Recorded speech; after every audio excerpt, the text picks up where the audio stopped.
Buenas tardes. Me llamo Jordana Mendelson, directora del KJCC. En mi nombre y el de Laura Torregano, subdirectora del KJCC, tengo el placer de presentar nuestro evento final, aunque es difícil creerlo, con Verónica Gago, nuestra espectacular cátedra Andrés Bello este semestre.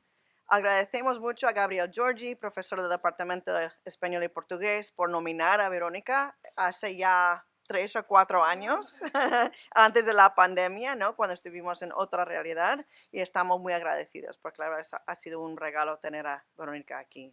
Para las que nos han acompañado este semestre, no hay introducción necesaria sobre quién es Verónica y qué ha compartido con nosotras durante su estancia aquí en NYU. Para las que no han podido venir a su ciclo de programas hasta ahora, es difícil resumir todo lo que Verónica ha contribuido para avanzar el diálogo sobre feminismo internacional en los últimos años. La versión muy breve de su biografía académica sería que enseña ciencia política en la Universidad de Buenos Aires y es profesora en el Instituto de Altos Estudios en la Universidad Nacional de San Martín. Como investigadora en el CONICET, forma parte del Grupo de Investigación e Intervención Feminista. Sus publicaciones incluyen La razón neoliberal, Economías barrocas y pragmática popular, La potencia feminista o El deseo de cambiarlo todo, y coautora con Lucy Caballero, que también está aquí con nosotras esta tarde, La casa como laboratorio, Finanzas, vivienda y trabajo, esencial, y una lectura feminista de la deuda, y coeditora de la Internacional Feminista. Es miembro de la editorial colectiva independiente radical Tinta Limón, que ha publicado muchísimos libros de tanta importancia. Pueden leer sus libros Introducción al Inglés, incluyendo Feminist International, How to Change Everything. Desde su conversación en marzo con Silvia Federici, que inauguró su programación pública, hasta los 2 días inolvidables del taller, sesiones de prácticas feministas, que organizó junto con Susana Dropper, y con la participación de un grupo de mujeres que cambian el mundo con su generosidad, valentía y discurso, hemos visto la potencia que tiene la introducción de una voz como la de Verónica en nuestro entorno universitario. De serlo en las palabras más simples, Verónica ha abierto el espacio del KJCC NYU a las voces más vivas, dinámicas, multilingües, eficaces de los movimientos feministas de hoy día. Ser testigo de estas conversaciones ha sido todo un privilegio. Detrás del escenario del auditorio, Verónica ha mantenido con las alumnas de NYU y más allá de NYU, a lo largo de todo este semestre, un diálogo sobre cómo pensar y trabajar desde una posición situada, vital y, en las palabras de Silvia Federici, encantada o reencantada.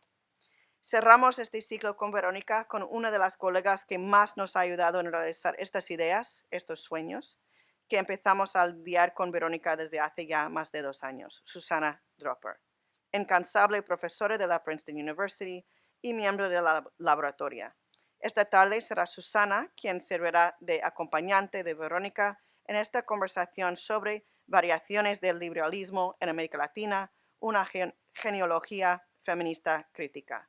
Después de la charla y la conversación entre Verónica y Susana, habrá una corta sesión de preguntas y luego una recepción en el atrio a la que todas estén invitadas. Ahora paso la palabra a Susana.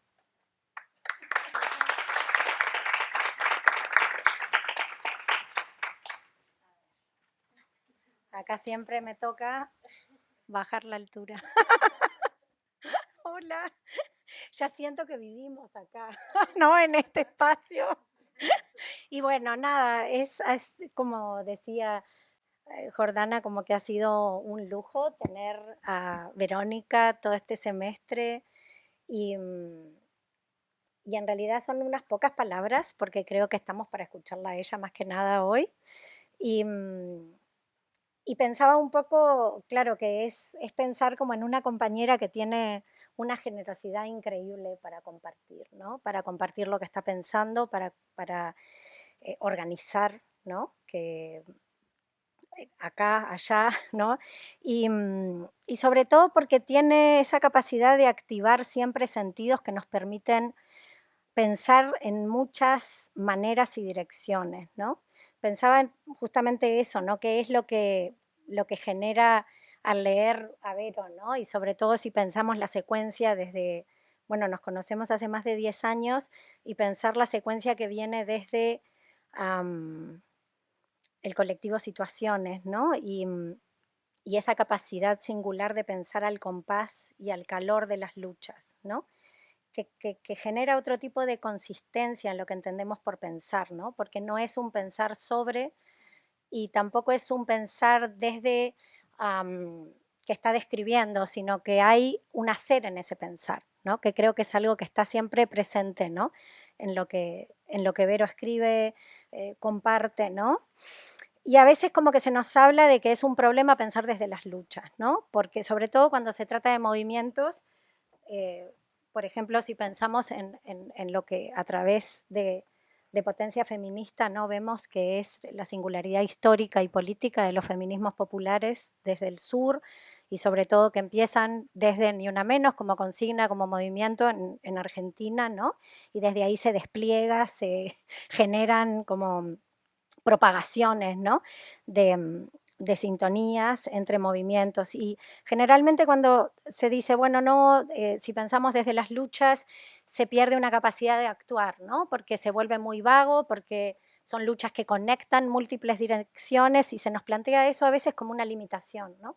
Sobre todo desde pensamientos o académicos o luchas específicas a nivel legal, lo pienso cuando se piensa en la figura del femigenocidio y se habla, bueno, no, quizá pensar desde las luchas marea.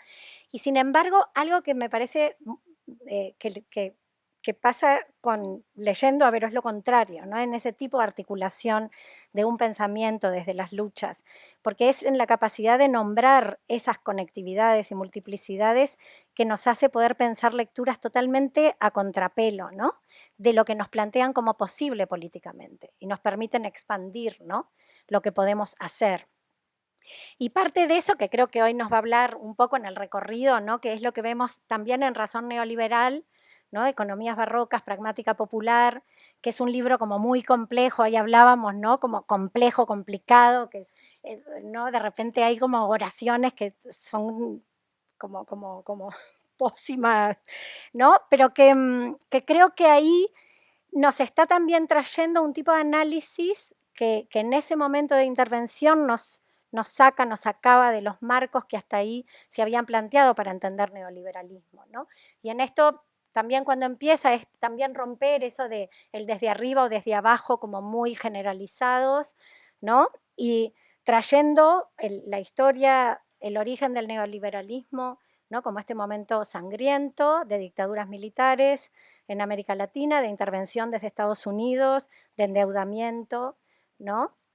Ah, masivo que generó la práctica de básicamente como cortar los procesos que se estaban planteando, políticos, de liberación, ¿no? Y entonces nombra esa historia, pero luego el neoliberalismo se empieza a ver como esta máquina desde arriba, ¿no? De operación de corporaciones, etcétera, y razón neoliberal como que aparece como una especie de caleidoscopio, ¿no? A veces cuando lo leo me imagino los cuadros del Bosco, entrar como en ese mundo de multiplicidades, ¿no? Y donde nos recorre mundos que son también alternativas, en cierta manera, al desarrollismo en su forma neoliberal, ¿no? Pero a su vez son alternativas que no son a su vez puristas, y esto es lo que creo que nos trae el libro, que son articulaciones impuras, complejas, ¿no? Que empiezan a como hacernos entender la relevancia de las economías populares llamadas como informales, que siempre quedan como fuera, ¿no? De la atención. Y que esa es también una de las claves como centrales en potencia feminista, ¿no? O el deseo de cambiarlo todo, que es hacernos pensar en esa afinidad mutua que hay entre economías feministas y economías populares, ¿no? Y ver ahí cómo también la figura del paro, que se propone como una lente que nos abre toda otra dimensión, ¿no? Nos hace ver qué pasa cuando atendemos a las conexiones que se dan entre formas que han sido borradas, negadas, ¿no? Y desvalorizadas en cierta manera, ¿no? Otra punta que me parecía traer así para presentar a Vero era como el tono que tiene lo inesperado, ¿no? En lo que escribe y las maneras en que lo pone como la capacidad de ver lo que llama alianzas insólitas, formas de promiscuidad que generan mundos, ¿no? Y que vienen de esa capacidad de entender, ¿no? Diferente. Y en ese sentido nos transmite siempre como una especie de deseo para movilizarnos, ¿no? Porque nunca hay como un planteo desde una posición dogmática o doctrinaria, como paternalista, sino más bien qué pasa cuando pensamos más allá de los marcos usuales, ¿no? Que nos plantean lo que políticamente se ve como posible, ¿no? Y en eso está ese punto de Lesiano de abrir múltiples pliegues, ¿no? Que complican máquinas de pensar, de hacer, ¿no? Que generalmente se plantean como en bloques de oposiciones o en disyunciones excluyentes, esto o esto, ¿no? Y sin embargo, en lugar de reforzar esos mecanismos, por ejemplo, que son generalmente paralizantes a nivel político, o al menos a mí me resultan paralizantes, ¿no? Nos plantea ver el cómo podemos lidiar y evitar lo paradójico, ¿no? Que es una figura que usualmente se plantea como un freno, eso es una contradicción, ahí no podemos actuar, ¿no? Es una cosa o la otra, ¿no? Y sin embargo se plantea modos de evitar lo paradójico en formas no paralizantes, ¿no?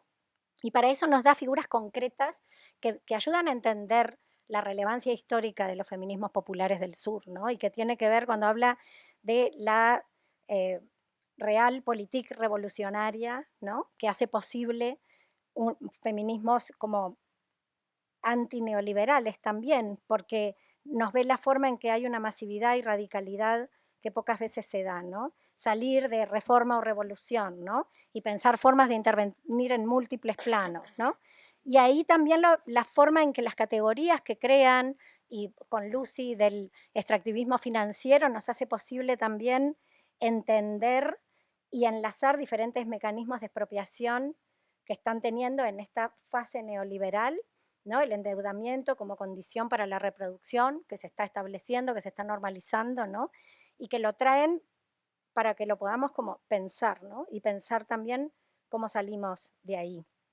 Entonces, en ese sentido, es como esa proliferación, ¿no? Que genera y que creo que nos ayuda también a entender la importancia de este tipo de pensamiento que es como una pragmática creativa constante, ¿no? Como un mecanismo también de defensa colectiva, ¿no? Que pocas veces pensamos en formas que necesitamos de articular distinto, de repente fuera, ¿no? De los salones, obviamente desde las luchas, ¿no? Mecanismos para comprender y mapear desde esa comprensión las claves para poder sobrevivir, ¿no? Sobre todo en este momento de contraofensiva tan fuerte, ¿no? Entonces, en esto, Vero nos va ahora a hablar, el título es Variaciones del neoliberalismo en América Latina, una genealogía crítica desde el feminismo, y va a ser un recorrido, ¿no? De varios itinerarios. Ahí la aplaudimos. Vero.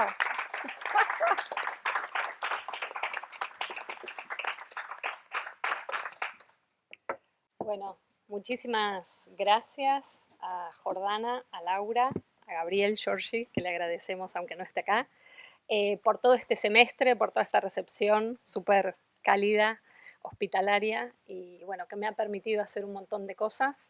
A Susana, que es como la cómplice siempre disponible. Y bueno, a les estudiantes también con las quienes he tenido el placer, y nos faltan un par de clases más, de convivir este semestre y para mí de manera muy rica y muy nutritiva. Así que la verdad es que estoy muy agradecida y contenta de este tiempo acá. Como decía Susana, que hizo como una especie de síntesis perfecta, casi que no tendría yo que hablar, lo que quiero presentar es algunos momentos de recorrido, de investigación, de conceptualización sobre neoliberalismo o cómo lo he venido pensando e investigando con esta idea de qué significaría hacer una genealogía o algunos momentos para construir una genealogía desde América Latina. Tengo esta ambigüedad permanente, Susana lo decía de manera muy elegante, entre estar escribiendo y pensando al interior de la universidad y a la vez comprometida con procesos políticos, ¿no? Y también siempre muy en deuda con lo que ciertos procesos políticos nos permiten pensar, ¿no? Sin esos procesos políticos, muchas de las cosas que discutimos, que pensamos, no serían ni siquiera enunciables, ¿no? Entonces, en esa zona entre la universidad pública en Argentina y experiencias de investigación militante, de edición militante y de conversación con distintos colegas, compañeras, compañeros, es que, bueno, se organiza un poco mi recorrido. Creo que cada vez hay más bibliografías y debates para definir el neoliberalismo, tanto en términos de historias doctrinarias, historias en términos de institucionalidad del neoliberalismo, historias en términos de organización de la subjetividad neoliberal. Esta proliferación me parece que lo que hace es poner de relieve algo con lo que venimos lidiando, que es la capacidad justamente del neoliberalismo de perseverar y mutar al mismo tiempo. Esa idea de que puede ser cada vez distinto, que tiene una capacidad como de adaptación. Hay un libro en inglés que salió hace algunos años que justamente su título es Neoliberalismo mutante, ¿no? Dando cuenta de la imposibilidad de fijar cuáles son los rasgos de ese neoliberalismo que parece siempre estar a punto de colapsar o desaparecer y que sin embargo hace de cada una de esas crisis una posibilidad de reinvención, ¿no? Entonces, ¿cómo fijar una caracterización del neoliberalismo cuando lo que no deja de prosperar es su capacidad versátil, ¿no? Y de readaptación? Ese es un problema y tiene que ver con este título que decía, la idea de variación, ¿no? ¿Qué significa esa mutación y esa variación? Y cómo orientarnos en relación a qué hace variar al neoliberalismo.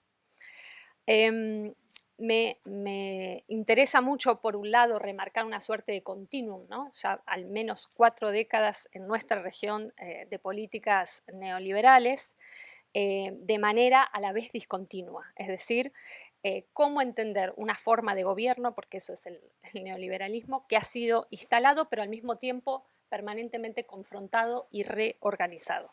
Entonces, esa tensión entre algo que parece un continuum de varias décadas, pero que no se puede pensar como continuum si no le queremos atribuir una suerte de progresión automática, ¿no? Esa línea de temporalidad me parece que es un problema interesante, unido a esta cuestión de la versatilidad o de la capacidad de mutación permanente. En ese sentido, a mí me ha interesado mucho los momentos de crisis en nuestra región, especialmente los momentos de crisis desde finales de los años 90 y principios de este siglo, porque ha sido un ciclo de protestas donde la legitimidad política del neoliberalismo, especialmente del neoliberalismo tal como lo conocimos en los años 90, ha sido puesto en juego, ¿no? Se van acumulando desde principios de este siglo ciertos momentos de impugnación, de crisis, que son vitales para pensar en una genealogía que no hace de la continuidad del neoliberalismo una zona lisa o plana. Entonces creo que esto también es importante para pensar cuando hoy se está discutiendo cuáles son las novedades del así llamado neoliberalismo autoritario, pensar que en nuestra región hay un archivo que tiene que ver con el origen mismo del neoliberalismo, que son las dictaduras militares, y por tanto esa idea de novedad, como si hoy el autoritarismo del neoliberalismo sería una desviación del neoliberalismo, creo que hay algo en nuestra propia experiencia en la región y del vínculo originario entre neoliberalismo y dictadura que hace por lo menos sospechar de esa idea de novedad del neoliberalismo autoritario. En ese sentido, creo que si bien han proliferado las discusiones sobre el neoliberalismo como una razón gubernamental a partir de la publicación de los cursos de Michel Foucault dedicado al tema, creo que desde América Latina podemos complicar esas reflexiones a partir de lo que se ha discutido de los cursos del filósofo francés. Por un lado, como decía, por este origen donde el caso de Chile y Argentina, por ejemplo, no es solamente un lugar de aplicación de una doctrina neoliberal, sino más bien un punto de origen político, donde el neoliberalismo viene a reprimir de manera estatal y paraestatal proyectos emancipatorios. Es decir, la dimensión de la violencia directa nunca ha sido ajena al neoliberalismo en su efectiva existencia y tampoco en los debates doctrinarios. Más bien lo contrario, es constitutiva, es explícita y sistemática. Por otro lado, como decía, las revueltas antineoliberales, sobre todo a principios de este siglo, puntualizan modos en que esa acumulación de políticas neoliberales han sido resistidas, pero al mismo tiempo como hay una racionalidad que permea lo que podemos llamar la política desde abajo. En esa línea trabajé la noción de neoliberalismo desde abajo, en el libro al que Susana hacía referencia, La razón neoliberal, para dar cuenta de cómo el terreno del trabajo asalariado, de la reproducción social, fue un lugar desposeído por las políticas de ajuste del consenso de Washington y al mismo tiempo reinventado por infraestructuras populares y comunitarias que tanto lidian con las políticas neoliberales a la vez que adhieren a ciertas dinámicas a nivel subjetivo que instala el neoliberalismo. Por eso me interesó entrar en ese terreno que son las subjetividades resistentes al neoliberalismo asociado a los movimientos sociales, a las revueltas populares en nuestro continente, que empujaron y realmente abrieron un espacio para pensar más allá de los mandatos neoliberales y que creo después han dado lugar a distintos procesos políticos. Esas prácticas de movimientos, de organizaciones, de revuelta, también visibilizaron el carácter heterogéneo, contingente y ambiguo en el que la obediencia y la autonomía se disputan la interpretación y la apropiación de las condiciones neoliberales. Mi intento con ese concepto de neoliberalismo desde abajo era ir más allá de la conceptualización del neoliberalismo como un conjunto de políticas que desde arriba se aplicaban a los sectores así llamados excluidos, como una suerte de planificación estructural unidireccional. No porque eso no exista, tenemos sobrada evidencia de que eso existe, pero me parecía que esa manera de pensar el neoliberalismo dejaba vacante otras maneras de entender cuál era su capacidad justamente de versatilidad, de capilarización y de intervención sobre las subjetividades políticas. Además, la idea de neoliberalismo desde abajo para nada quería ser una suerte de culpabilización de decir, los sectores más desfavorecidos finalmente también son neoliberales, entonces ahí hay un triunfo del neoliberalismo, ¿no? Me parece que ese es otro lugar común a discutir. Más bien, mi idea de neoliberalismo desde abajo era discutir las maneras en que se hacían lecturas totalizantes del neoliberalismo, pensando que era ya la derrota definitiva de las subjetividades subalternas. No hay afuera del neoliberalismo, finalmente todos somos neoliberales, ha sido una victoria definitiva, ¿no? Y especialmente de lecturas reaccionarias que decían, sobre todo los sectores populares han devenido neoliberales, entonces no hay una fuera del neoliberalismo. Me interesaba mucho discutir esa cuestión sin ser ingenua sobre las formas en que el neoliberalismo justamente moviliza, pone en juego dinámicas de subjetivación, de competencia bastante complejas. En ese sentido, traté de investigar el neoliberalismo desde abajo en lo que llamé economías barrocas, un concepto para dar cuenta, luego de este momento de insurrección, de crisis, de ruptura con la legitimidad del neoliberalismo a principios del siglo, en cómo esos movimientos y esas organizaciones sociales se estabilizaban en estas economías que llamé barrocas, que daban cuenta de un abigarramiento de tiempos, de lógicas de operación, de producción de espacios saturados, de iniciativas populares que expresan tanto la constitución política de estas economías, no son solo economías de subsistencia, no son solo espacios de personas excluidas, sino espacios donde la razón neoliberal, que en general es entendida como una norma de puro cálculo mercantil, es a la vez apropiada, arruinada, transformada y relanzada por aquellos y aquellas que supuestamente son sus víctimas. Estos conceptos de abigarramiento y de economía barroca se nutren muchísimo del trabajo de la socióloga boliviana Silvia Rivera Cusicanqui y del filósofo Luis Tapia de Bolivia, que está acá, así que un honor.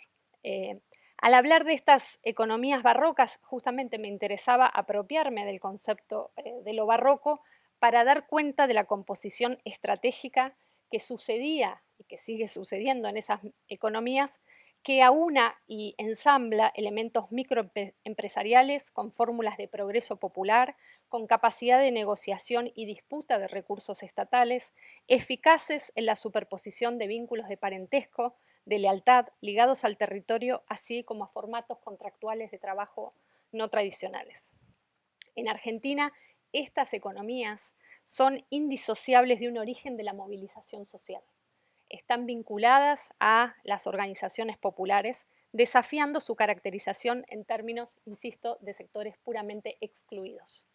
De hecho, el nombre actual que funciona como identidad política de estas organizaciones es economía popular, ¿no? De alguna manera desafiando la noción de economía informal o de procesos de informalización.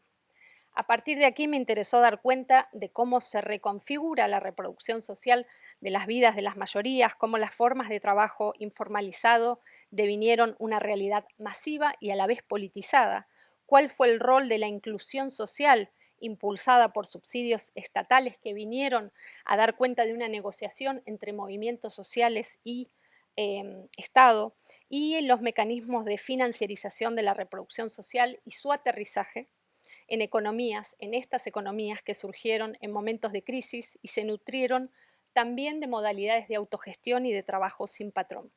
Busqué así identificar cómo la explotación se enraiza en la producción de subjetividades que están compelidas, obligadas a la precariedad y al mismo tiempo batallando por prosperar en condiciones estructurales de despojo, ¿no? Esas zonas de tensión entre condiciones neoliberales de despojo y al mismo tiempo una voluntad de progreso y de articulación política en esos territorios me parece que es fundamental.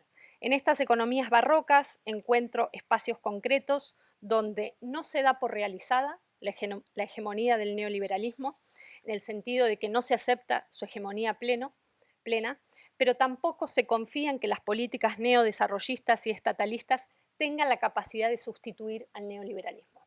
Ahí hay otra zona, me parece, de complicación, ¿no? Hay un elemento coyuntural para mí clave acá en mi investigación, que es justamente hablar y publicar este libro en un momento, al menos en Argentina, pero creo que a nivel regional, en el cual se decía que el neoliberalismo era lo que había quedado atrás y que estábamos en un momento post-neoliberal. A mí me interesaba justamente pensar cómo la revuelta popular de los años anteriores había abierto el espacio político para los llamados gobiernos progresistas en nuestra región, cómo esos gobiernos tenían una capacidad de acción que refería a esa dinámica de insurrección y de apertura popular de ciertos espacios, a la negociación de políticas anti-austeridad que se hacía entre esos movimientos y esos gobiernos, y al mismo tiempo cómo se empezó a instalar una producción de derechos y unas formas de inclusión social a través de la mediación financiera, ¿no? Esos son distintos vectores, digamos, que complican la situación y que no la hacen nada fácil de pensar, pero que tienen que ver con las dinámicas políticas en las que todavía estamos discutiendo.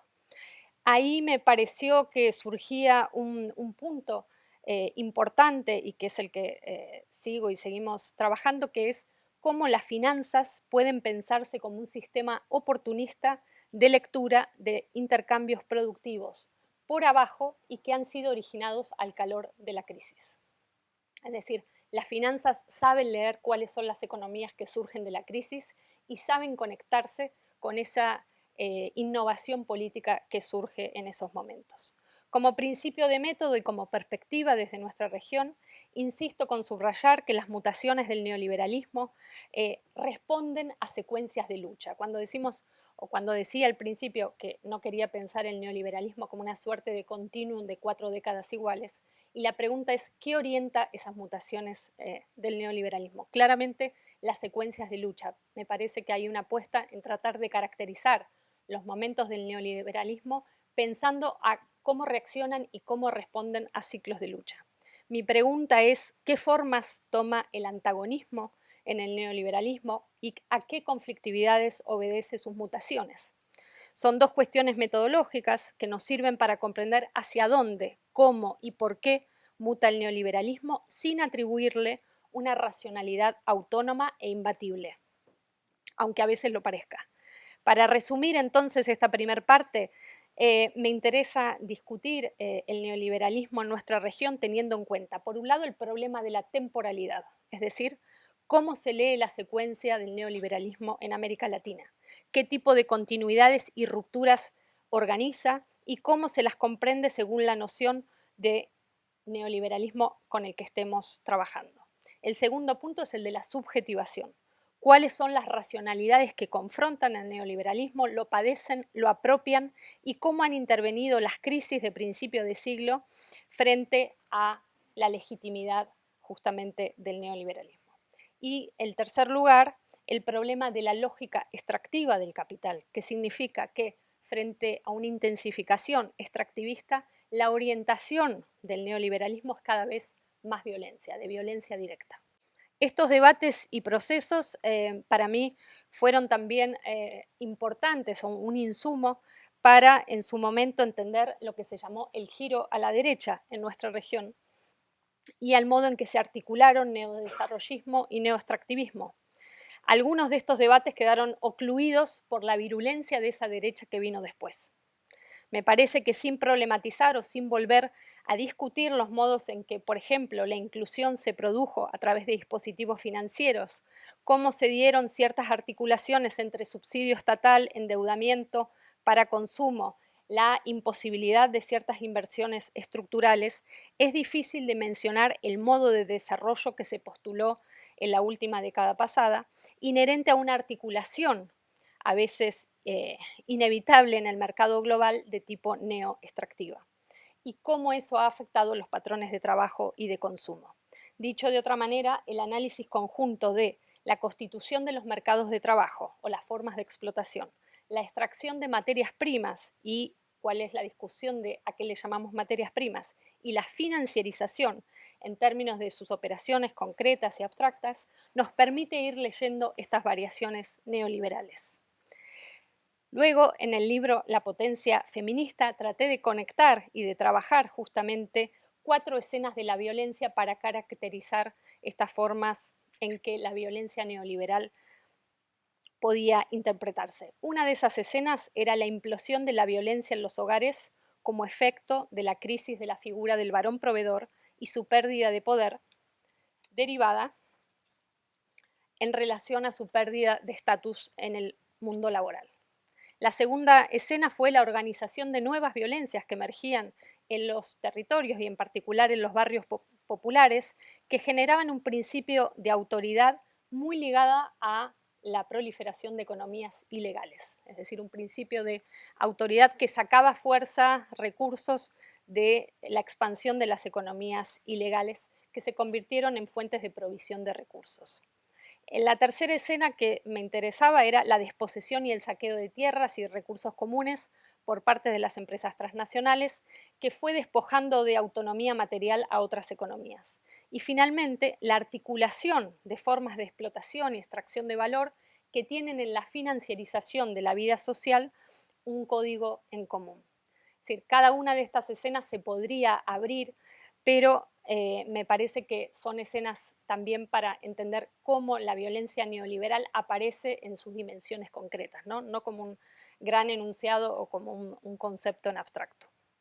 A partir del año 2018, con Lucy Caballero, acá presente, nos dedicamos a estudiar cómo mutó la inclusión financiera a partir del gobierno de derecha llamado su fuerza política Alianza Cambiemos en nuestro país, es el gobierno de Mauricio Macri.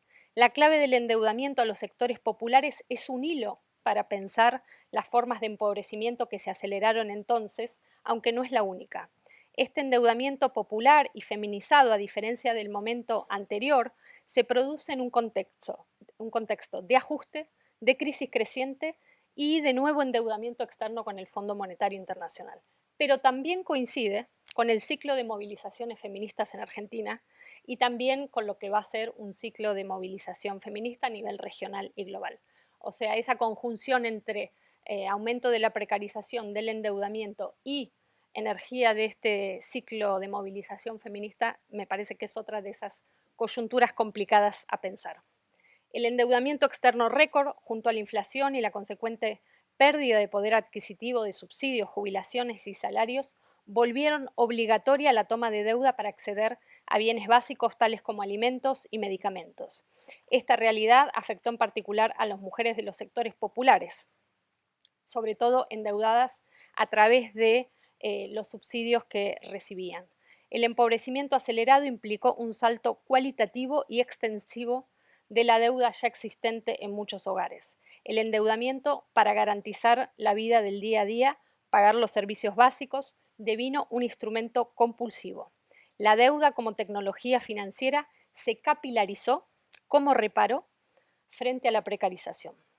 La deuda, así, tiene una particularidad, que es que ya no va a aparecer vinculada a un consumo puntual de un bien o de un servicio o como parte de una dinamización del consumo familiar, sino que se transforma en una manera obligatoria de completar ingresos en caída libre. Toda una nueva ecuación se produce entre ingreso y deuda, cuando estos ingresos, sean o no salariales, ya no logran garantizar la reproducción social. Hay un cambio cualitativo, insisto, en lo que significa la deuda en las casas, cuando la estructura de la deuda se convierte en un mandato de subsistencia. Además, este análisis del endeudamiento en términos feministas que hicimos con Lucy para entender qué era lo que estaba pasando en los hogares, nos sirvió para mapear cómo la frontera extractiva se desplaza hacia otras dinámicas sociales, políticas y económicas, que no tienen solo a los recursos naturales como objetivo. Me refiero en particular a la deuda sobre una fuerza de trabajo precarizada, pero también a la dinámica extractiva a través de la especulación inmobiliaria, tanto la especulación en mercados inmobiliarios formales como informales. Y en paralelo a intervenciones específicas para la desregulación del mercado de la vivienda y la dolarización de los insumos básicos como el alimento y los medicamentos.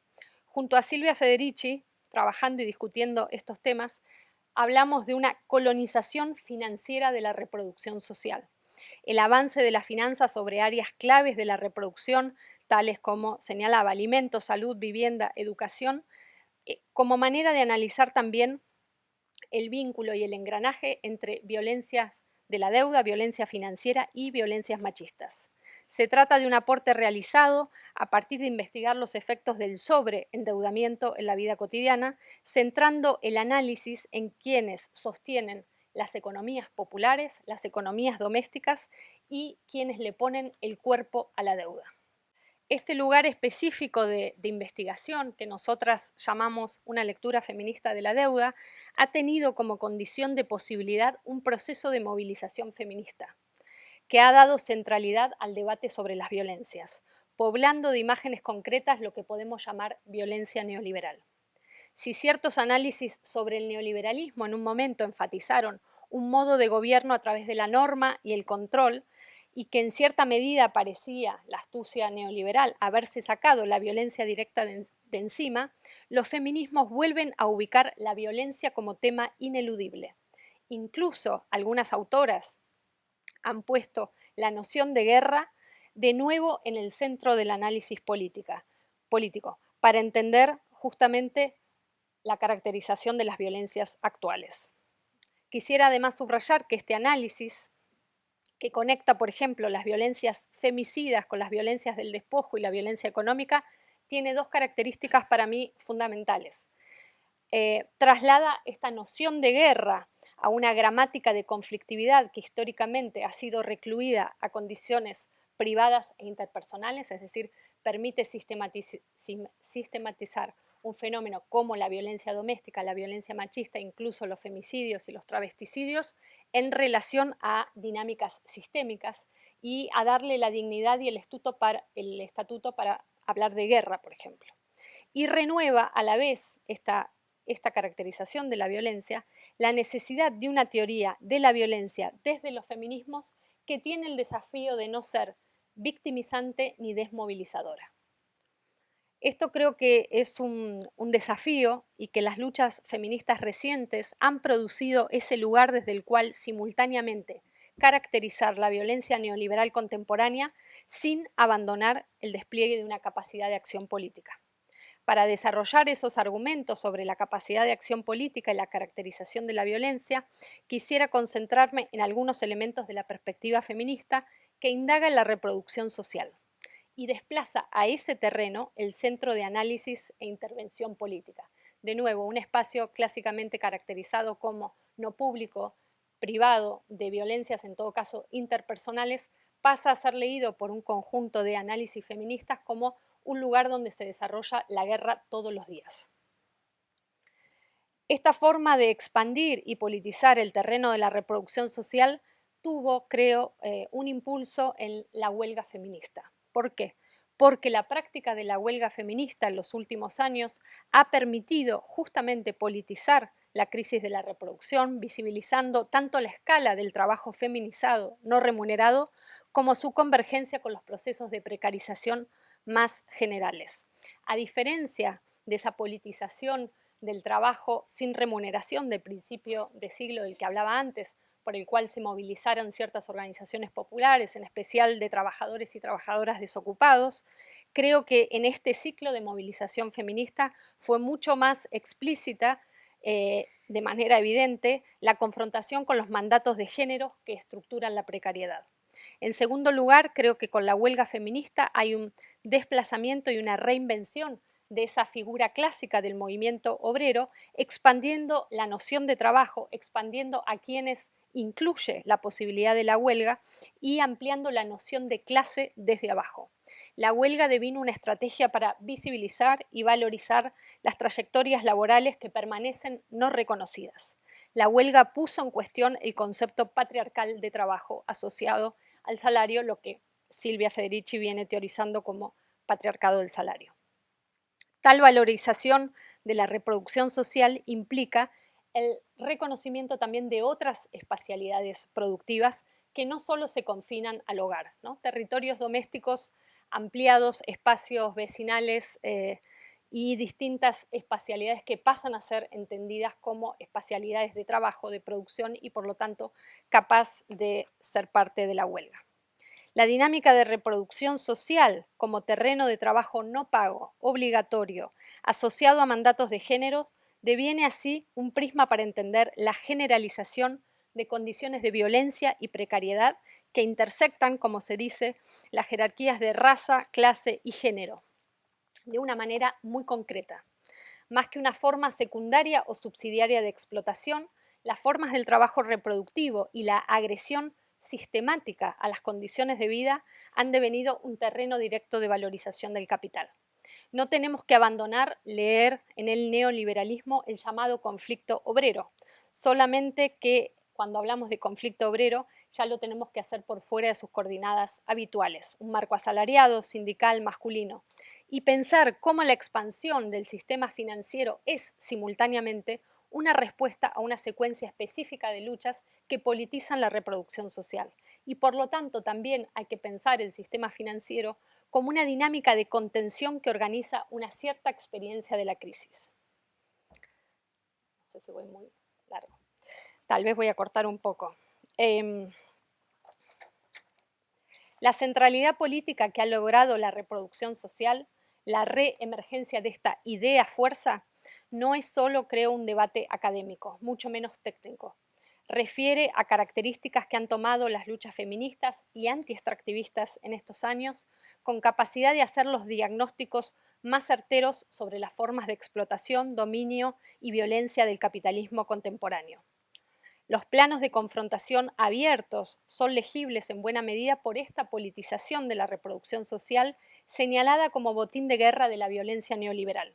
¿De quiénes son los servicios públicos? ¿A quiénes les pertenece la producción de alimentos y medicamentos? ¿De quiénes son las viviendas? ¿Qué amenazas contra el acceso a la educación están en marcha? ¿De quiénes son las fortunas y quiénes se niegan a pagar impuestos? ¿Qué deudas se están creando y qué reformas tributarias exigiría la crisis? Además, no veníamos discutiendo que el orden sexual trae aparejado la propiedad privada sobre cuerpos y territorios. ¿Qué significa llevar esa discusión de la propiedad más allá del cuerpo propio? No se trata así de plantear la reproducción como un ámbito preservado de violencia o de lo común, como si en la reproducción social estuviese el espacio de lo común comunitario incontaminado, sino más bien es casi lo opuesto. Es ahí donde hoy se enjambran las máquinas predatorias que ensayan en ese ámbito virulentas operaciones extractivas del capital. Es también ahí donde prosperan políticas concretas de confrontación, de demarcación de límites y de organización feminista y comunitaria. De este modo, en el terreno de la reproducción social se inscriben dinámicas que confirman que la violencia es hoy una fuerza productiva privilegiada e irreemplazable del capital. No siempre es tan evidente ni tan visible. Se trata de una intensificación del neoliberalismo que se reorienta hacia la reproducción social y hacia la extracción de valor, más conocido como extractivismo, y que por eso mismo acude a las violencias de tipo absoluto, o sea, a la generalización de formas de guerra. A mí me interesa pensar justamente cómo esta explicitación de las formas de guerra sobre el terreno de la reproducción social permiten pensar una intensificación del neoliberalismo que ya no tiene mediaciones con la violencia, sino que más bien ejecuta la violencia de manera directa y abierta, y por eso algunos, especialmente teóricos, están pensando hoy en una idea de, más que de neoliberalismo, de capitalismo absoluto. Pero es fundamental profundizar este debate para comprender la reacción conservadora como política que se quiere contestataria, que en su reacción busca quedarse con un balance realista de cómo las dinámicas democráticas son cada vez más deficitarias en términos de capacidad de proveer una vida digna. Desde ahí las derechas actuales movilizan sentimientos y sentidos antielitistas, desde donde buscan armar nuevas interpelaciones, especialmente entre quienes tienen la experiencia de esa guerra cotidiana, especialmente en quienes también se ven despojados de su rol de proveedor y de portadores de jerarquías garantizadas por un orden de tipo patriarcal. Este ha sido un elemento importante en los debates recientes de los feminismos para explicar las violencias domésticas y lo que llamamos implosión de los hogares, pero también para pensar la expansión de violencias de economías ilegales en los territorios. En un libro colectivo que coordinamos junto a Lucy Caballero y Silvia Federici, que se llama ¿Quién le debe a quién? Ensayos transnacionales de desobediencia financiera, empezamos a discutir una hipótesis, y es que hay una reestructuración de las relaciones de clase que está tomando el terreno de la reproducción social como escena principal, como ámbito principal de reconstitución de las clases sociales. Es ese, de nuevo, el lugar donde leer las mutaciones neoliberales. Y acá me parece que emerge un problema mayor, que es una pregunta abierta y empujada por los feminismos.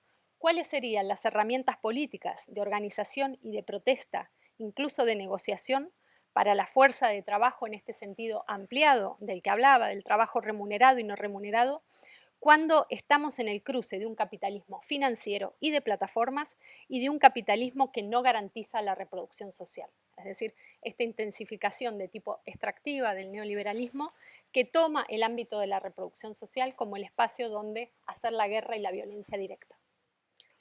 Sabemos que las formas de inclusión financiera proponen una salida.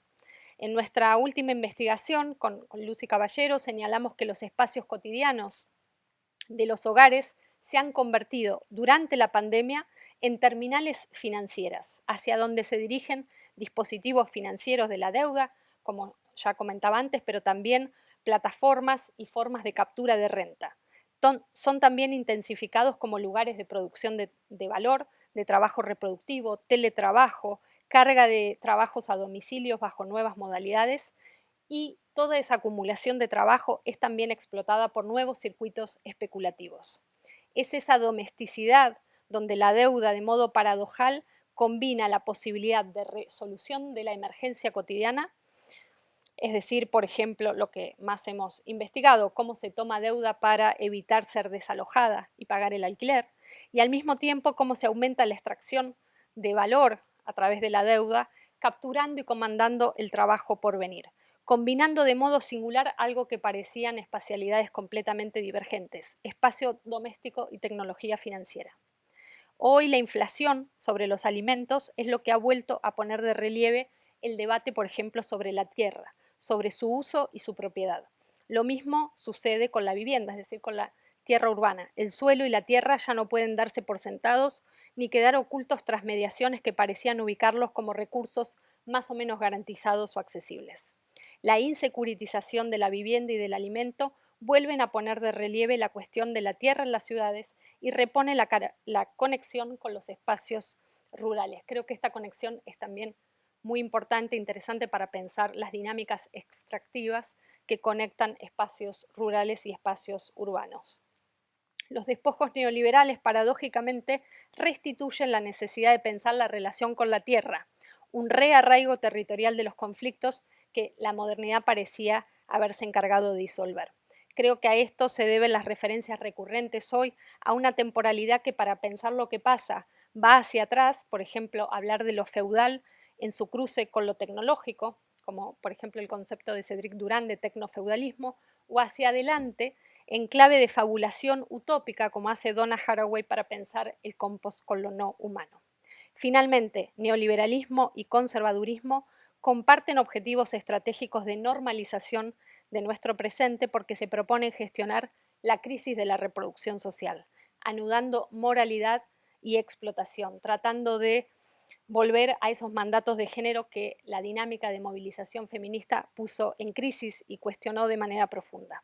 La pregunta, finalmente, es qué fuerzas colectivas pueden volver a hacer hoy de la crisis un momento de insubordinación colectiva. Muchas gracias.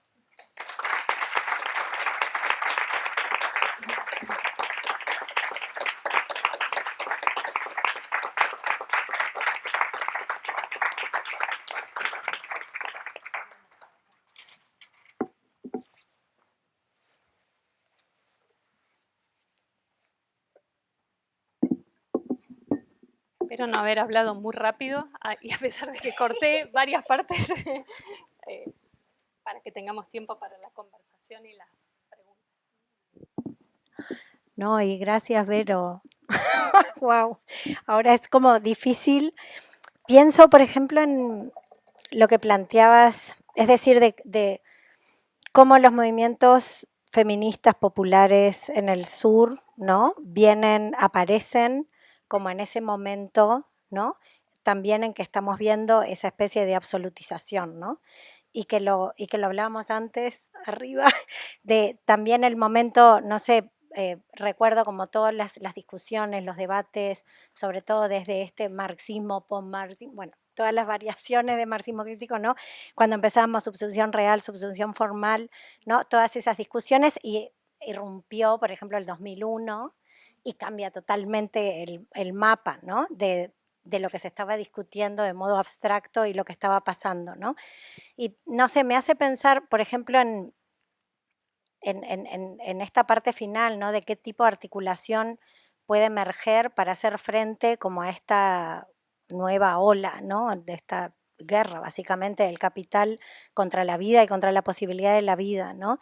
Y eso, como los mapas que también vos siempre estás planteando, como el actuar a distintos planos, y ahí pensaba también en las formas como de organización política, de organización que, que por ahí podrías también traer más en los tipos distintos de sindicalismo desde el feminismo, por ejemplo, cuando ya no se trata de seguir como esa oposición, como decís vos, entre lo productivo y lo reproductivo, sino que también por la propia crisis y por los propios movimientos feministas lo que están poniendo en claro es la necesidad de justamente como buscar formas diferentes de relación y de organización política, ¿no? Y en parte como que también por tu tipo de análisis salen estas como posibilidades, ¿no? Que ustedes también están planteando, sindicalismo feminista, ¿no? Que ponga la reproducción de la vida como parte, ¿no? De esa como articulación. Pero no sé.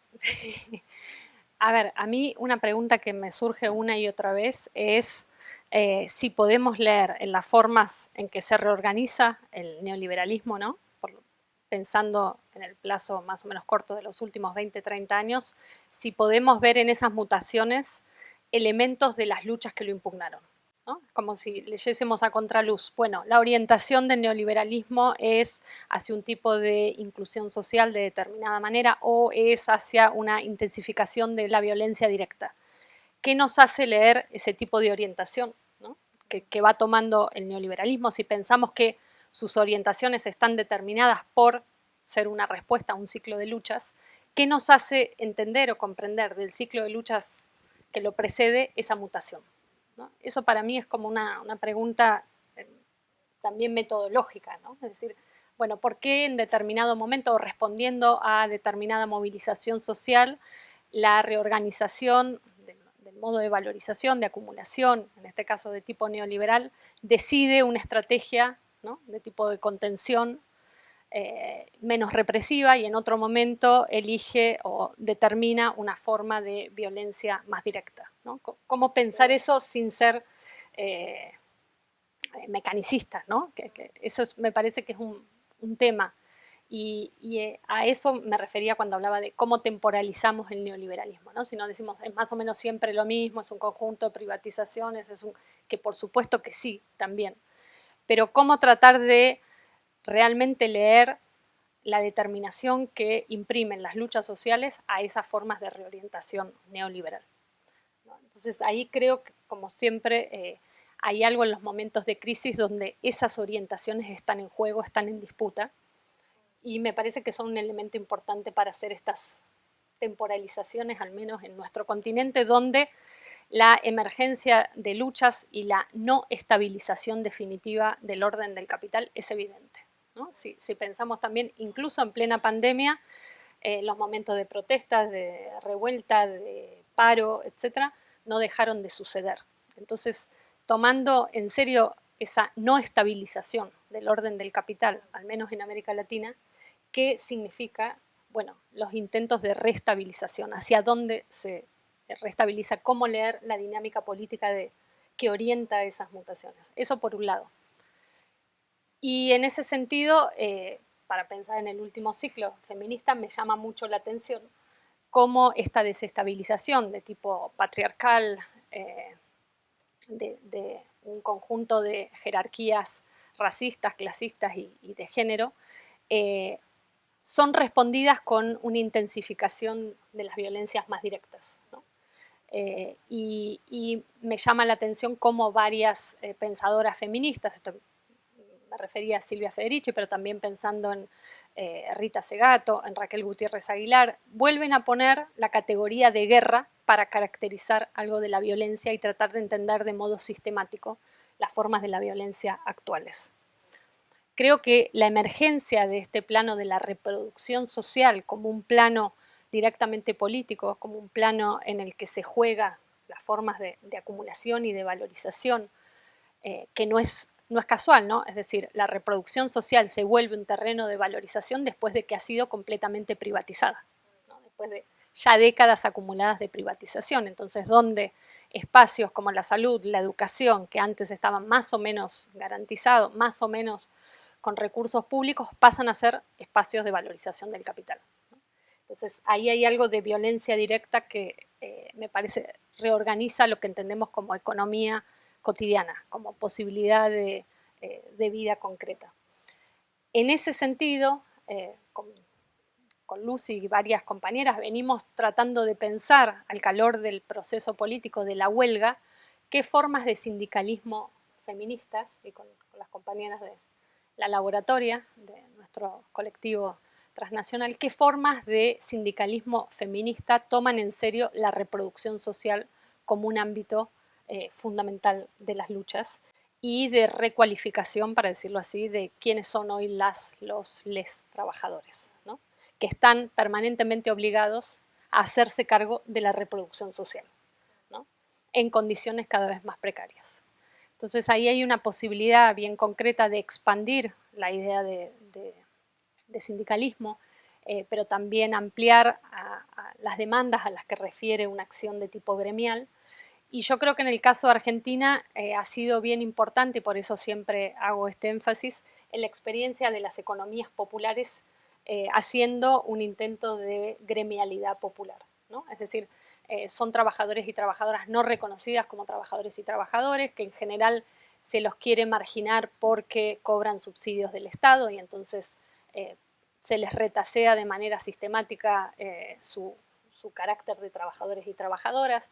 Se dice que son mantenidos, que son vagos, que viven de la asistencia social, que son simples excluidos y excluidas. Bueno, todas esas categorías miserabilistas con las que se quiere, digamos, encerrar, digamos, a estos sectores. Y que en Argentina ha habido una experiencia, y sigue habiendo, con muchas dificultades, pero la hay, de gremialización de esos sectores, poniendo en juego justamente quién tiene derecho a tener una herramienta de tipo gremial si el salario no es lo que organiza, no es lo que ordena.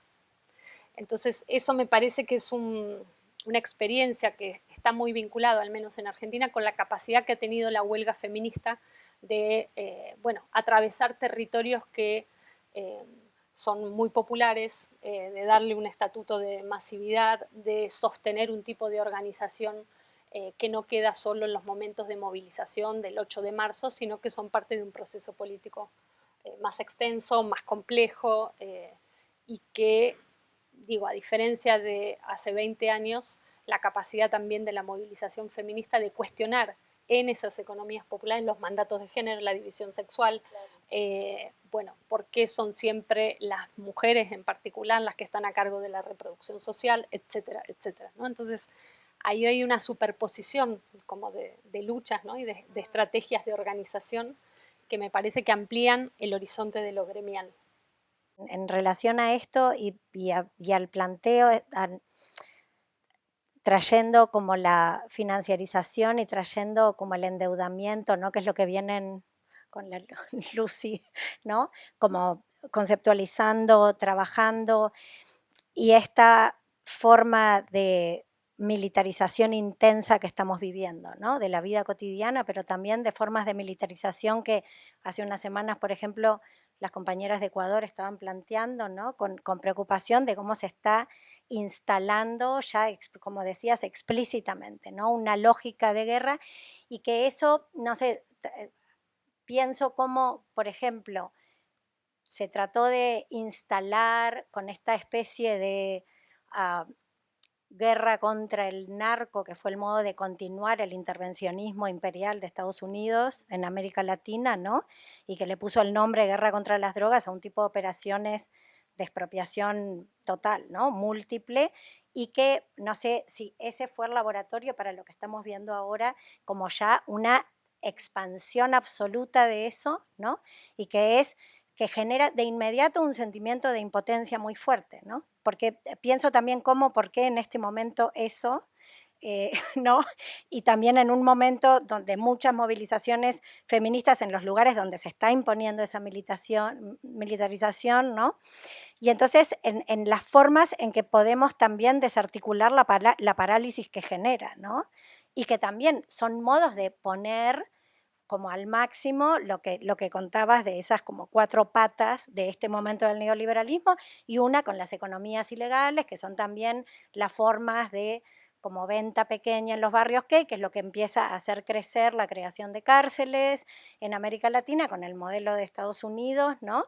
Y que eso luego es una central de más endeudamiento, ¿no? Pero también de tipos de extractivismo, por ejemplo, si acá pensamos, si pensamos, por ejemplo, en las cárceles de migración, que la manera en que se expandieron en los últimos pocos años ha sido alarmante, y si vemos las contrataciones privadas y las corporaciones que hay detrás y que están poniendo por ocupar cada cama unos casi $200 por día, es decir, de que solo ocupar, ¿no? Y que es algo que creo que Ruth Gilmore también como que explica en relación como a ese cuerpo detenido en una celda, la cantidad de operaciones financieras que está facilitando, ¿no? En la bolsa. Entonces, y que parte de las jubilaciones tienen que ver con la expansión de ese sistema, ¿no? Es decir, de que hay también parte de más cárceles, más trabajos que tienen que ver, por ejemplo, acá con la reestructuración agraria, ¿no? De que poner cárceles ¿no? Como personas que trabajaban en granjas, ahora en granjas son guardias de cárcel, ¿no? Pero que, no sé, tratando de vincular, ¿no? Las operaciones neoimperiales con lo que acá ya se ha expuesto y lo que se ha generado ahí, de qué manera desde los feminismos se articula, ¿no? Porque las violencias neoliberales y esos procesos, ¿no? de expansión múltiple del neoliberalismo son lo que los feminismos han puesto.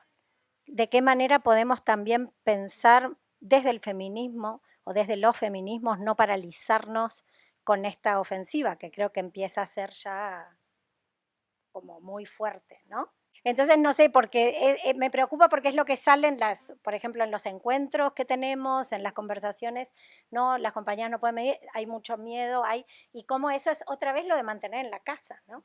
No salgas, no hables, ¿no? Pero que también hablamos de que las personas que son tomadas por esas operaciones y las que son vendidas de primera son las personas totalmente precarizadas, ¿no? Los pibes de los territorios, ¿no? Y no sé, y que creo que nos ayuda a ver también una memoria más larga, ¿no? De eso que ahora se implanta.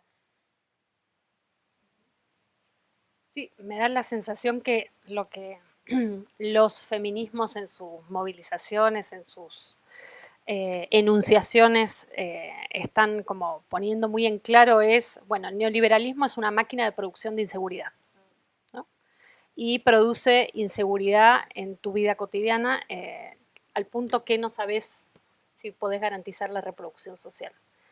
Yo creo que cuando desde los feminismos se politiza tanto el ámbito de la reproducción social y dice, acá es el terreno donde se afianzan los miedos, las inseguridades, que están en disputa por las así llamadas nuevas derechas, que por ahí no son tan nuevas, lo que están poniendo en juego es decir, qué significa producir seguridad y bienestar desde la reproducción social, claro, ¿no? Entonces, ¿qué disputa de recursos tenemos que hacer para asegurar la reproducción social, para hacer ámbitos donde la idea misma de seguridad está en disputa?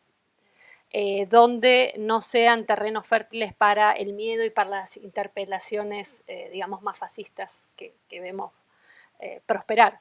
Entonces, creo que ese es el punto que ha sido tan interesante y sigue siendo tan interesante de las dinámicas feministas, ¿no? Ubicar el neoliberalismo como el lugar de producción sistemático de inseguridad. Y un poco dar vuelta esta narrativa que vos decís de, bueno, qué es la inseguridad, cómo la respuesta de la militarización de última está accediendo a un deseo de seguridad incluso de los sectores más desfavorecidos, ¿no? Porque creo que ese argumento también circula mucho. Bueno, al final la gente lo que quiere es más policía porque se siente insegura. Bueno, me parece que las dinámicas feministas han tenido la capacidad de torcer o reubicar ese debate sobre qué es lo que produce inseguridad y cómo se, digamos, hace política a nivel de los afectos cuando el miedo es uno de los afectos fundamentales, ¿no? Entonces, creo que conseguir hablar de esas cuestiones, de poner un vocabulario que se reivindica como político para hablar del miedo, de la inseguridad, de no saber cómo vas a garantizar la vida cotidiana y no cederle a las finanzas ese papel de securitizar, ¿no? Tu futuro, securitizar lo que podés comprar o no comprar, es una disputa muy difícil, ¿no? Pero a la vez también es una disputa que me parece bien interesante cómo desde las prácticas feministas que están discutiendo la hegemonía de las finanzas, la deuda, la capacidad financiera de hacerte una oferta justamente de seguridad, ¿no? Y cómo finanzas y militarismo puede ser una operación de doble pinza que tiene que ver con esto que llamamos autoritarismo neoliberal o neoliberalismo autoritario. Me parece que lo que está en juego es un poco eso. ¿Quién se hace cargo de parar esa insecuritización permanente de la vida cotidiana? ¿Con qué estrategias? ¿De qué maneras? ¿Y con qué recursos contamos? ¿No? Frente a una avanzada de violencia que, como vos señalás, bueno, acá con esos ejemplos que dan me parece mucho mayor todavía. Estoy impresionado por todo el panorama que nos has dado y te quería, bueno, agradecer por tu presencia, muy estimulante todo este tiempo aquí. Empezaste hablando de un poco el plazo más largo del neoliberalismo, 40 años, y te quería preguntar si en las dinámicas de movilización social popular y feminista, cómo si juega un papel o si tú ves una dimensión de memoria en esa cultura política de movilización que puede estar vinculado con inseguridad o también si es un proceso cíclico de lucha, si los ciclos anteriores juegan un papel en los ciclos posteriores y si en la conciencia de la gente juega un papel ese tipo de conciencia histórica. En Argentina, que es por lo que me animo a hablar, sin dudas, por lo que ha significado históricamente la organización política y la militancia vinculada a los derechos humanos, ¿no? Y a las organizaciones que incluso en los momentos de la dictadura, me refiero especialmente a madres de Plaza de Mayo, abuelas de Plaza de Mayo, han instalado una comprensión no liberal de los derechos humanos, ¿no? Y que han, a lo largo de las décadas, después de la transición democrática, en el momento de neoliberalismo más duro, pero en todas estas décadas, han hecho el ejercicio permanente de vincular las luchas por memoria, verdad y justicia con las injusticias del presente, ¿no? Yo creo que ellas permanentemente hicieron ese ejercicio de manera muy concreta, ¿no? Yendo a las fábricas recuperadas, estando presentes en los distintos conflictos que van sucediendo, por ejemplo, sobre represión policial, lo que en Argentina se llama gatillo fácil. Es decir, siempre hay una presencia y un trabajo político de vincular las luchas de los años 70 y cómo ellas han hecho de esas luchas un ejercicio de memoria política con las luchas del presente, ¿no? Y creo que tienen además una concentración de legitimidad, ellas muy fuerte, que hace que su presencia, su aparición en distintos conflictos produzca, ¿no?, esa conexión de memoria histórica muy rápidamente. Y en eso, bueno, nosotras siempre lo contamos que fue muy emocionante cómo, sobre todo las madres de Plaza de Mayo, se sintieron interpeladas por el ciclo de movilización feminista, al punto de decir, ahora nos damos cuenta que siempre fuimos feministas, ¿no? Haciendo una especie de enlace con esas otras luchas y con sus propias trayectorias como mujeres que salieron a la militancia sin venir muchas de ellas de una historia militante, ¿no? Sí, más bien que se vieron obligadas a asumir un rol político sin haberlo previsto. Entonces, creo que al menos en Argentina esa lucha transgeneracional también que ellas se encargaron de continuar tiene mucha presencia en los distintos momentos de conflictividad política. Y es fundamental para esto de entender, ¿no?, los orígenes del neoliberalismo en relación a la dictadura, la presencia de la deuda externa como un continuum de esa forma de estructuración del neoliberalismo, ¿no? Muchas gracias. Es interesante también cuando se inicia la cátedra de neoliberalismo y derechos humanos. Yo me encontraba en Argentina y pude cursarla, y que fue organizada por la línea fundadora, por Nora Cortiñas, o sea que también en las aulas, ¿no? Sí, sí, y hay una foto que siempre usamos con Lucy, de un cartel de Madres de Plaza de Mayo diciendo la dictadura es terrorismo financiero, ¿no? Como que también desde el primer momento vincularon, digamos, un análisis económico del proyecto corporativo económico que tenía la dictadura en relación a la desaparición de personas y como un proyecto a largo plazo, ¿no?, corporativo a largo plazo. Entonces, la manera en que han intervenido siempre en este debate sobre neoliberalismo me parece que es muy importante. Me pareció muy buena y linda la exposición porque es una cadena bastante larga de puntos de explicación. Así que muchísimas gracias.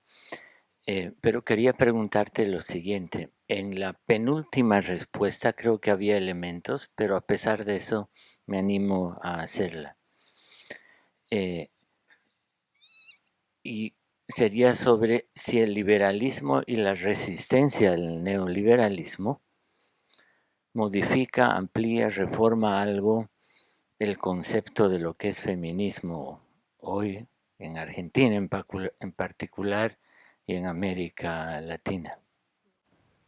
Yo creo que sí, en el sentido que siento que en Argentina, pero no solo en Argentina, pero haciendo énfasis en Argentina, hay un denominador común de las prácticas feministas que es decirse antineoliberales.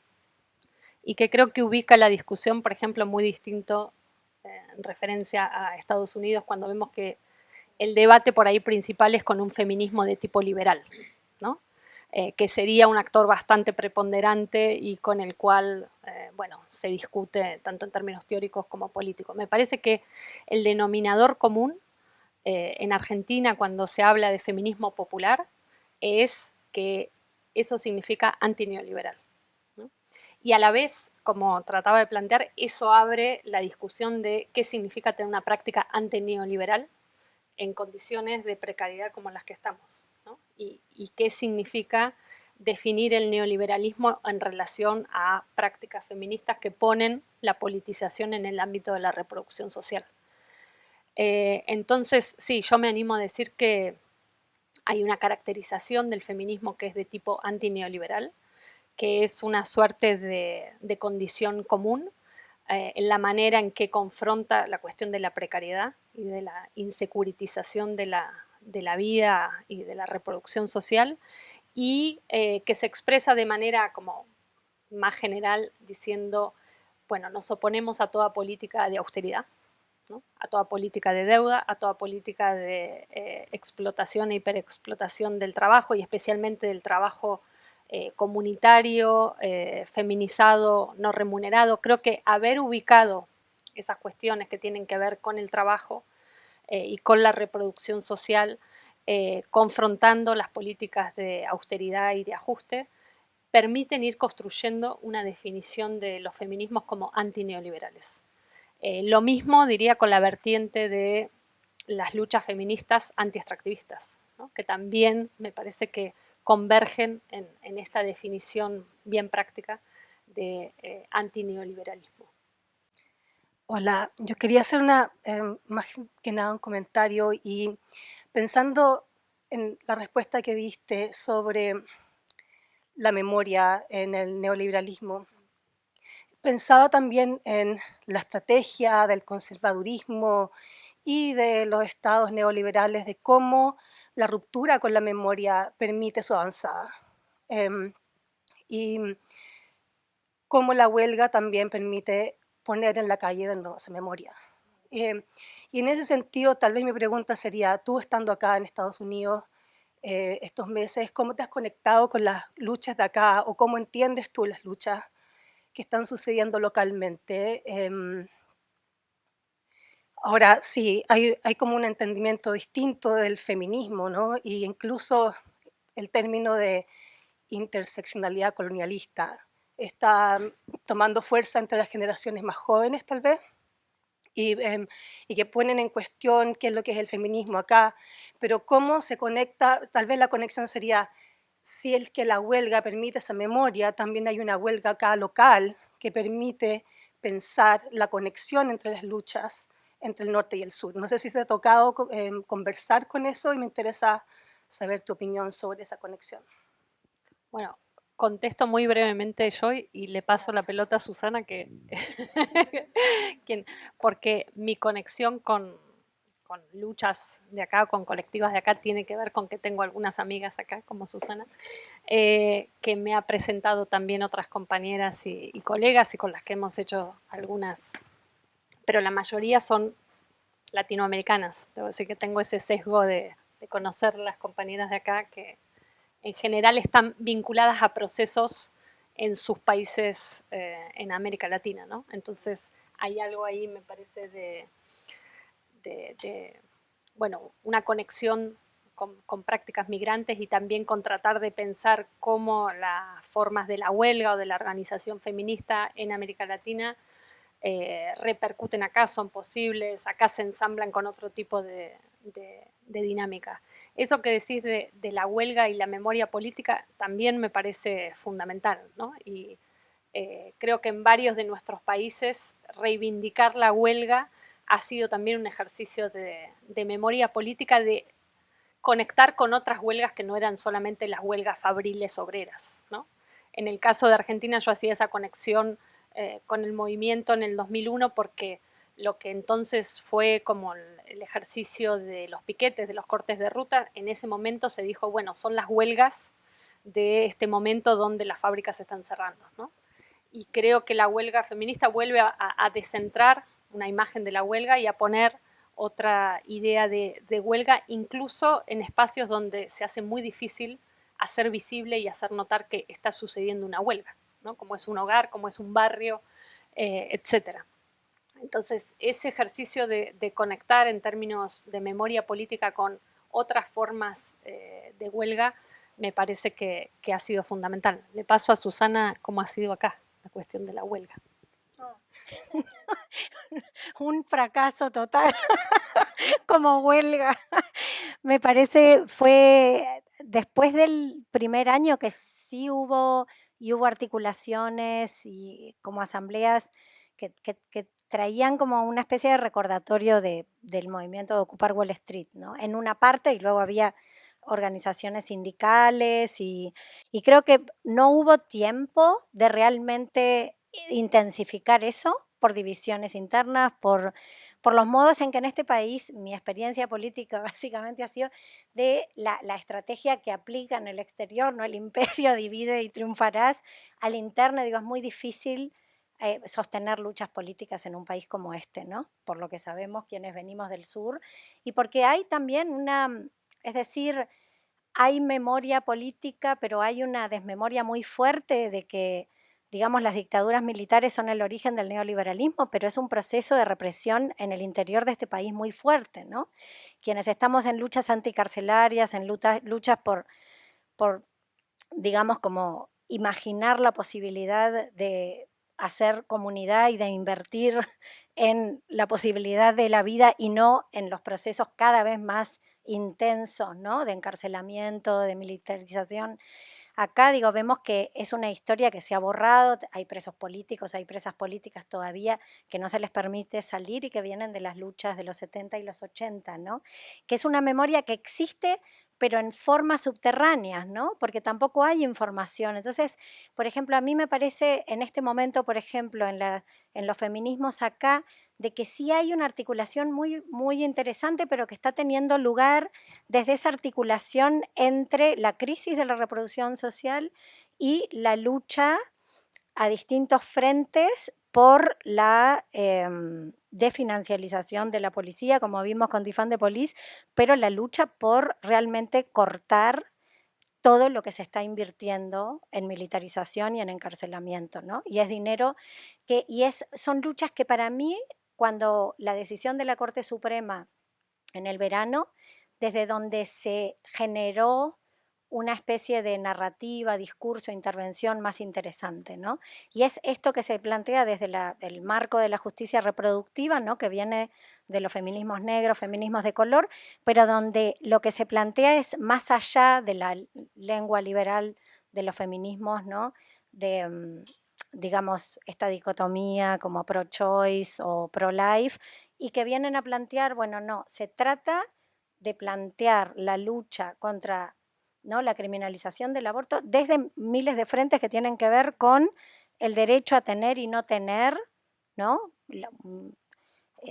Hijos, hijes, o también el qué pasa para poder sostener hijes cuando hay una precarización absoluta, ¿no? Que en este país a su vez es la historia de los 90, ¿no? De que se provoca el paquete más grande de criminalización de la historia que va junto al recorte de las asignaciones familiares, de hacer para, sobre todo los hogares monoparentales, casi imposible poder sostener la vida e hija fuera de la cárcel, ¿no? Pero la cárcel es deuda. Entonces, todo eso que se está poniendo en como quizá en formas más subterráneas, pero creo que hay un campo de posibilidades fuerte ahí, ¿no? Para articular las luchas feministas, porque se está hablando, ¿no? Es decir, no solo pensar los derechos reproductivos como el penalizar o no el aborto a nivel de la Corte Suprema, sino la alimentación, la vivienda, ¿no? La lucha por el territorio.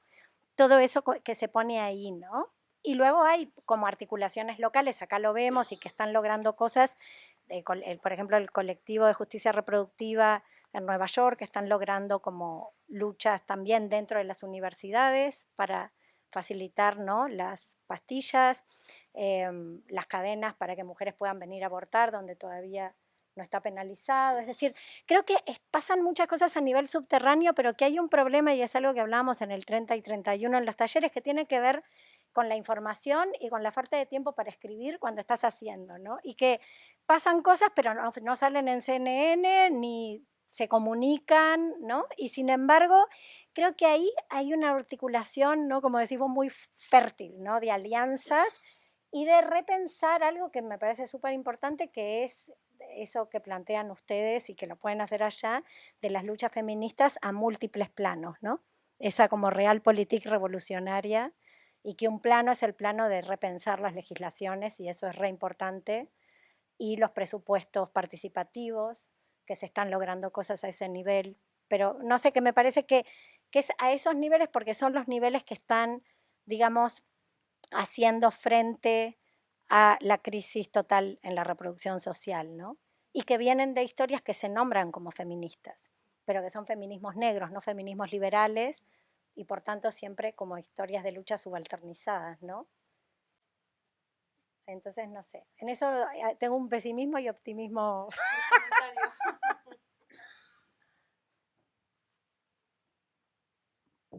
Allá.